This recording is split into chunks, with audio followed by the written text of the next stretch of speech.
Perkenalkan, saya perwakilan dari kelompok 5. Dalam video kali ini, kami akan mempresentasikan mengenai gelombang elektromagnetik. Sebelum itu, di sini saya akan memperkenalkan nama anggota kelompok kami. Yang pertama, ada Enrico Christopher, yang kedua ada saya sendiri, Marsha Abigail, dan yang ketiga ada Tiara Immanuela.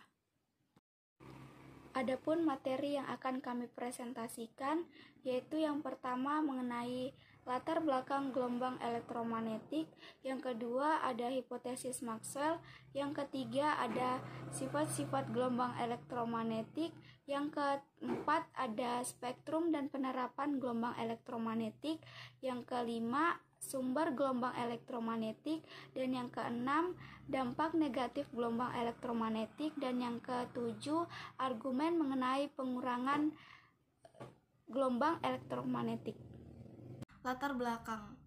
Gelombang elektromagnetik adalah gelombang yang tidak membutuhkan medium untuk merambat. Artinya, gelombang elektromagnetik bisa merambat meskipun dalam ruangan hampa seperti di luar angkasa. Gelombang elektromagnetik dibentuk oleh medan magnet dan medan listrik yang saling merambat tegak lurus. Hipotesis Maxwell. Hipotesis mengenai keberadaan gelombang elektromagnetik telah dijelaskan oleh James Clerk Maxwell sekitar tahun 1865.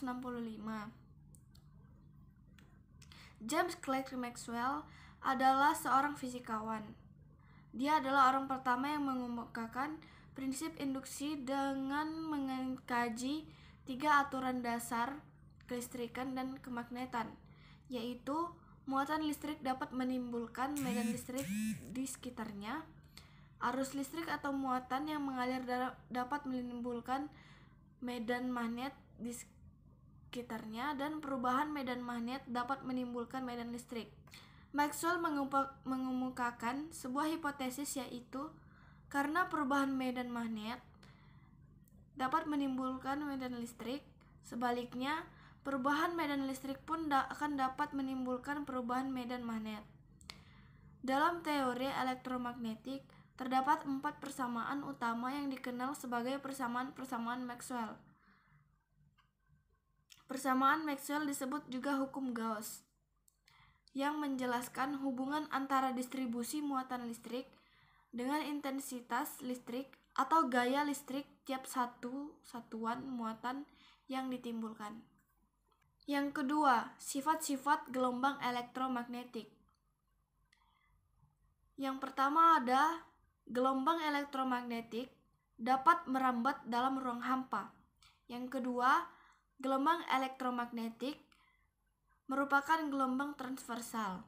Yang ketiga, gelombang elektromagnetik dapat mengalami polarisasi.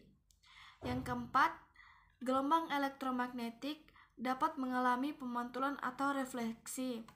Yang kelima, gelombang elektromagnetik dapat mengalami pembiasan atau refraksi. Yang keenam, gelombang elektromagnetik dapat mengalami interferensi. Yang ketujuh, gelombang elektromagnetik dapat mengalami lenturan atau difraksi. Dan yang terakhir, arah rambat gelombang elektromagnetik tidak dibelokkan oleh medan listrik dan medan magnet, tetapi dibelokkan oleh medan gravitasi. Yang ketiga ada spektrum dan penerapan gelombang elektromagnetik. Keseluruhan jenis gelombang elektromagnetik yang dibedakan berdasarkan frekuensi atau panjang gelombang disebut spektrum gelombang elektromagnetik. Dalam spektrum gelombang elektromagnetik, porsi cahaya tampak sangat kecil dibanding dengan gelombang-gelombang tak tampak. Berikut ini spektrum gelombang elektromagnetik secara berurutan dari frekuensi rendah ke frekuensi tinggi. Yang pertama ada gelombang radio. Gelombang radio memiliki daerah frekuensi antara 10⁴ sampai 10⁷ Hz. Gelombang ini digunakan sebagai kurir dalam teknologi komunikasi. Yang kedua ada gelombang televisi. Gelombang televisi memiliki frekuensi sedikit lebih tinggi daripada gelombang radio, yaitu pada interval 470 MHz sampai 216 MHz. Tetapi ada pula yang beroperasi pada interval 470 MHz sampai 890 MHz. Gelombang ini disebut ultra high frequency atau UHF. Penerapan pada gelombang ini untuk mengaplikasikan sebagai alat komunikasi, yakni sebagai pembawa informasi dari suatu tempat ke tempat lain. Yang ketiga ada gelombang mikro. Gelombang mikro memiliki panjang gelombang dalam orde 1 GHz sampai 30 GHz. Gelombang inilah yang membuat mie goreng agar tetap menjadi hangat. Yang keempat adalah gelombang radar. Radar merupakan singkatan dari Radio Detection and Ranging. Radar menggunakan gelombang elektromagnetik pada frekuensi sekitar 10⁻10 Hz. Antara radar dapat digunakan sebagai pemancar dan penerima gelombang untuk mendeteksi suatu sasaran, yaitu dengan mengukur jaraknya. Gelombang radar juga dapat dipergunakan untuk membantu keamanan pendaratan pesawat terbang, sehingga pesawat terbang dapat teratasi meskipun cuaca buruk. Kelima ada sinar inframerah. Radiasi sinar inframerah berada pada frekuensi antara 10⁻11 sampai 10⁻14 Hz. Dengan gelombang inframerah, pesawat udara dan satelit-satelit dapat membuat potret-potret permukaan bumi.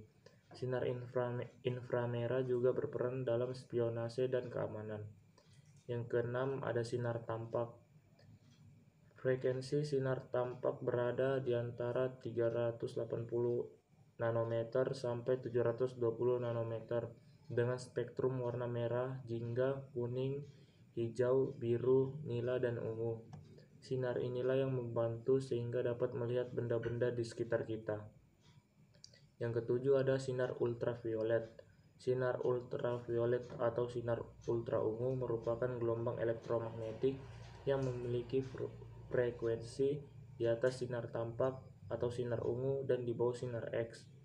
Rentang frekuensi adalah antara 10⁻15 Hz sampai 10⁻16 Hz. Penerapan ini kita bisa lihat pada lampu TL atau tabung lampu. Sinar ultraviolet dapat digunakan dalam teknik spektroskopi, yaitu untuk mengetahui kandungan unsur-unsur pada suatu bahan. Yang kedelapan ada sinar X. Sinar X ditemukan oleh Wilhelm Conrad Röntgen, sehingga sering juga disebut dengan sinar Röntgen. Sinar X memiliki daya tembus kuat. Sinar X memiliki frekuensi 10⁻16 sampai 10⁻20 Hz. Sinar X dapat digunakan secara luas di bidang kedokteran untuk keperluan diagnosa. Yang kesembilan ada sinar gamma. Dalam spektrumnya, sinar gamma menempati tingkatan dengan frekuensi terbesar, yaitu 10⁻20 Hz sampai 10⁻25 Hz. Sinar gamma dapat digunakan sebagai sistem perunut aliran suatu fluida, misalnya aliran PDAM. Tujuannya untuk mendeteksi adanya kebocoran pipa. Sumber gelombang elektromagnetik. Gelombang elektromagnetik dipancarkan oleh semua materi yang memiliki suhu mutlak di atas 0 Kelvin.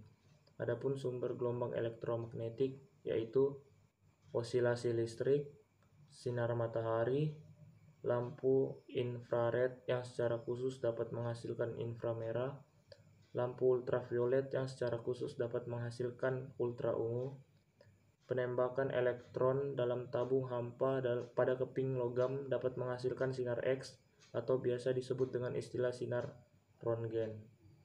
Inti atom yang tidak stabil sehingga mampu menghasilkan radiasi alfa, beta, dan gamma. Dampak negatif gelombang elektromagnetik. Yang pertama, paparan radiasi ultraviolet B yang berlebih terhadap manusia, hewan, tanaman, dan bahan bangunan.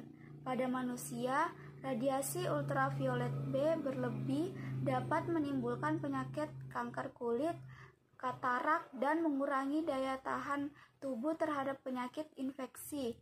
Kalau pada tumbuhan, radiasi ultraviolet B dapat menyebabkan pertumbuhan berbagai jenis tanaman menjadi lambat dan beberapa bahkan menjadi kerdil. Yang kedua, pulsa microwave dapat menimbulkan efek stres pada kimia syaraf otak.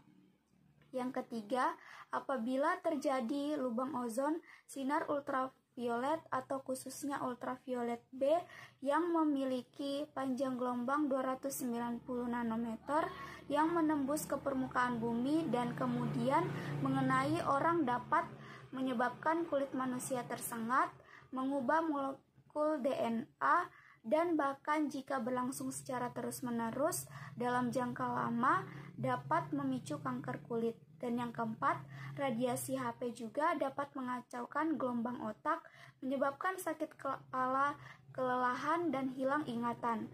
Pemakaian HP juga bisa menyebabkan kanker otak, kerusakan sel saraf, meningkatkan tekanan darah, dan lain sebagainya.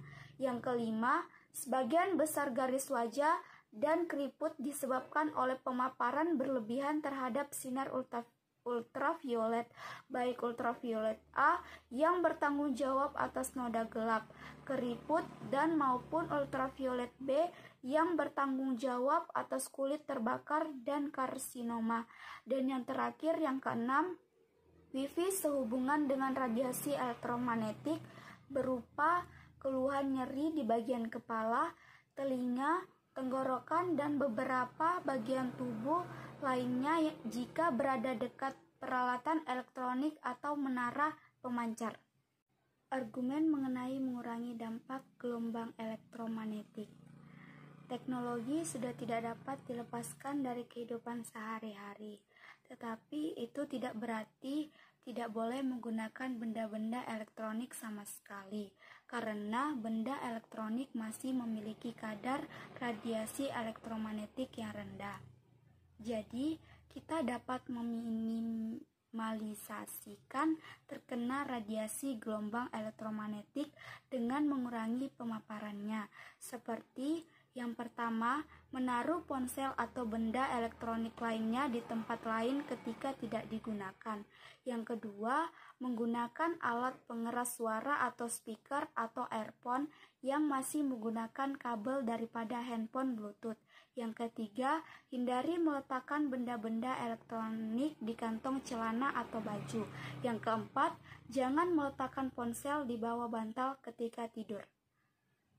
Sekian presentasi dari kelompok 5, kurang lebihnya mohon dimaafkan. Terima kasih.